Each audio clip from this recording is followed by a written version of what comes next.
What is up guys, Dzeeff here. Today I finally am getting a chance to talk about the Fusion Festival in Yu-Gi-Oh! Master Duel. This event was announced alongside a few other bigger updates, so I really haven't gotten a chance to discuss it on the channel until today, and today does happen to be the first day of the festival. I played this festival for about 2 hours earlier this morning, and I gotta say that in some ways Konami has learned a lot from the previous festivals, but in other ways I still feel like these festivals are missing a few things. In today's video, I wanted to talk about some of the major problems that I've noticed so far with the Fusion Festival, but I also want to talk about some areas where Konami has improved. So, for example, I really do think the reward this time around is a lot better than the Synchro Festival. The Flower Cardium base was cool, I guess, but an Instant Fusion pet is way better, and I'm glad that they finally added this into the game. This has been one of the leaked pets for quite a while now, but this is how you unlock it. So I like that part, and also I think in general, if you play against Fusion decks,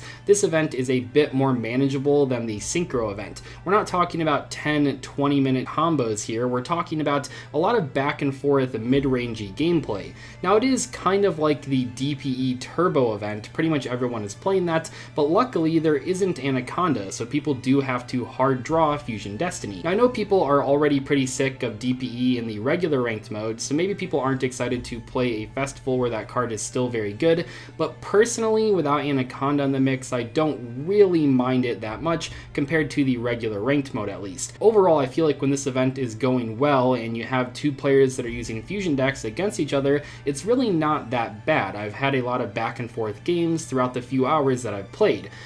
But this event is not perfect, and I feel like it is still missing a few things, and I feel like this is an area where Konami has not really gotten that much better since the very first event. We are, of course, talking about the ban list. So this event, I feel like the ban list has sort of taken a couple steps back compared to the Xyz Festival event and the Synchro Festival event.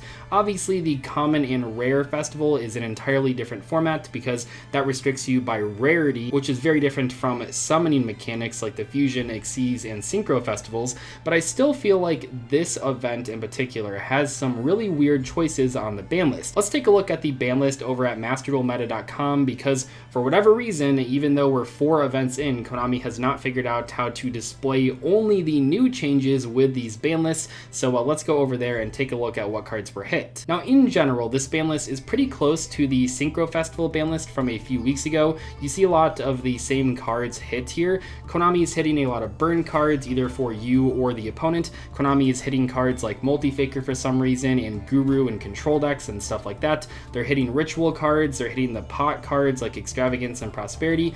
These are very similar hits this time around. What did surprise me though was the limited section and the lack of a couple hits. So for example, Eldritch the Golden Lord is now limited instead of being forbidden like it's been in every other event.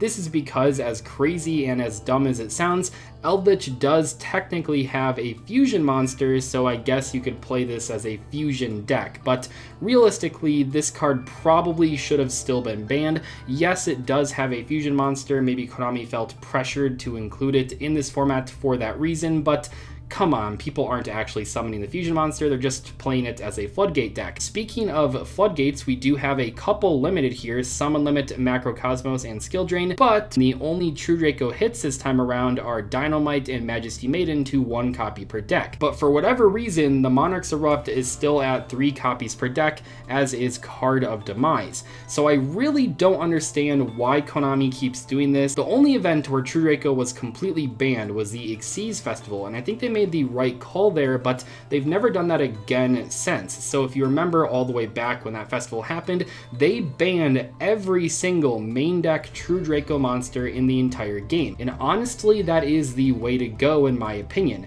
When you have decks like True Draco in the format and you have decks like Eldritch in the format, people aren't encouraged to play fusion decks. Now Konami obviously wants you to fusion summon, that's why they're hitting cards like Faker and Guru and the pot cards and stuff like that. We also have the barrier Warrior statues hit and Inspector border hit. Now Konami did make a couple additional hits this time around. For example, this is the first event where I feel like the Hippo OTK deck isn't really that viable. Konami has now limited both Hippo Carnival and Super Hippo Carnival, so that deck is definitely not nearly as consistent as it has been in previous events, but there definitely are still some pretty big misses. I did mention Monarchs Erupt previously, but also cards like There Can Be Only One and the Pacifist Field spell is still unlimited for some reason, and I really don't know why. You can tell by some of these hits that clearly Konami doesn't want you to play these boring control decks that don't use the extra deck, but why are True Draco allowed to be around for every single event? I just don't understand it. Eldritch, maybe you can make the argument for this specific event that sure, it has a fusion monster, but the True Draco cards basically have no argument, and I don't understand why Konami doesn't hit these in every festival, because they're not fun to play against, and honestly, they're not that fun to play either. I know that some people argue that the True Draco cards should be allowed in these formats because they are a very budget-friendly deck, but personally, I think the solution to that is not just letting people play True Dracos, but rather giving players better loner decks. Now in the Synchro Festival, I really feel like two of the loner decks were actually pretty decent. The Stardust one was okay and the Speedroid one was okay, so you had two different options where if you didn't have a Synchro deck, you could still play in the Synchro Festival without having to default to True Dracos or another stun deck. This time around though, the loner decks are terrible. I mean really, really bad. This one, for example, has a bunch of random one-of brick cards that really don't do anything for you. The Fluffle deck is really weird. Some of the cards look right, but then you have stuff like only one copy of Bear and one copy of Vendor. I don't really know a ton about Predaplants, so I'm not really sure if this is a good or bad build, but just from first glance and going off of what people in my chat said, this deck is pretty inconsistent, although it can still get a few wins. Overall, these decks do have a few good cards in them. They all have Super Poly, which is nice. They all have Call by the Grave, which is nice, and a couple random staples like Reborn and Duster, but the ratios here and some of the card choices are very strange.